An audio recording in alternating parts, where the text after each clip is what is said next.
Votre situation aujourd'hui, c'est l'UNFP.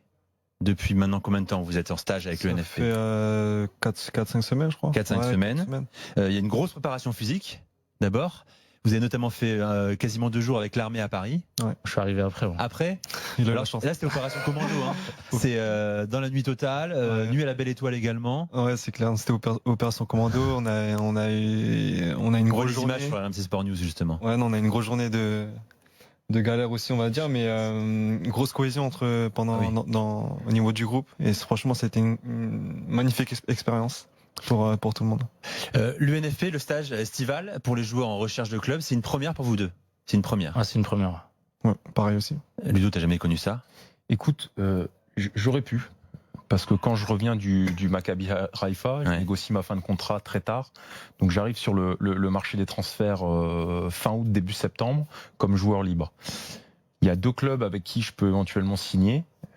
Finalement, ça se fait pas et je me retrouve très rapidement en difficulté. Très vite, on sort du circuit. On sort du circuit un peu et moi, j'ai pas eu le courage que eux ont eu, puisque moi, j'avais peur d'associer le fait de mettre à l'UNFP avec qu'on pointe l'étiquette chômeur. Tu vois, j'ai pas eu cette humilité de me dire allez, ou moi, du moins la même chose l'année dernière. Ou du moins, la peur de me dire.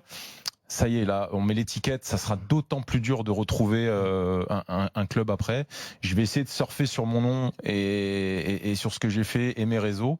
Et c'est ce qui s'est passé. C'est comme ça que j'ai trouvé la JOCR, enfin que j'ai signé à la JOCR. Mais j'avais l'intime conviction que ça aurait été en ma défaveur de rejoindre. Et tu le penses encore aujourd'hui? Je sais pas, j'ai un vrai doute. Parce mais que les gars, il y a des joueurs qui trouvent des clubs. Ouais. Même cet été, des joueurs ont quitté l'UNFP pour trouver des clubs. L'UNFP est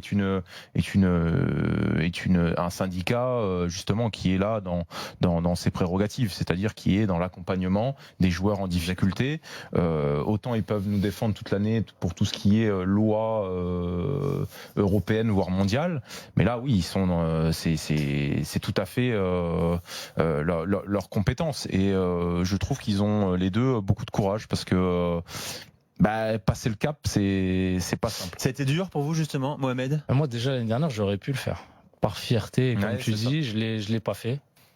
Mais je me suis rendu compte qu'il n'y a pas mieux que ce que propose l'UNFP là, le fait de jouer, de s'entraîner avec un groupe. Préparer physiquement. T'as beau faire ce que tu veux, quand tu t'entraînes individuellement, quand t'arrives les premiers entraînements, t'es carbo. Ah, même si on dit, même si tous les gars disent l'été, ok, vous inquiétez pas, j'ai bossé tout seul, c'est pas pareil. Le rythme de l'entraînement. Pendant 2 mois, j'étais avec le préparateur physique d'ailleurs, je lui ai fait une petite pub, Ludovic Perge, à Lyon. Il m'a remis des croisés. Ouais, j'étais avec lui pendant 2 mois, 3 entraînements par jour. Je suis arrivé le premier entraînement. C'était pas ça. C'était pas ça. Donc il n'y a rien qui remplace les entraînements collectifs. Puis un match tous les 3 jours. Personne qui peut te l'offrir. Un match tous les à 3 cette jours. période-là. Personne qui peut te l'offrir.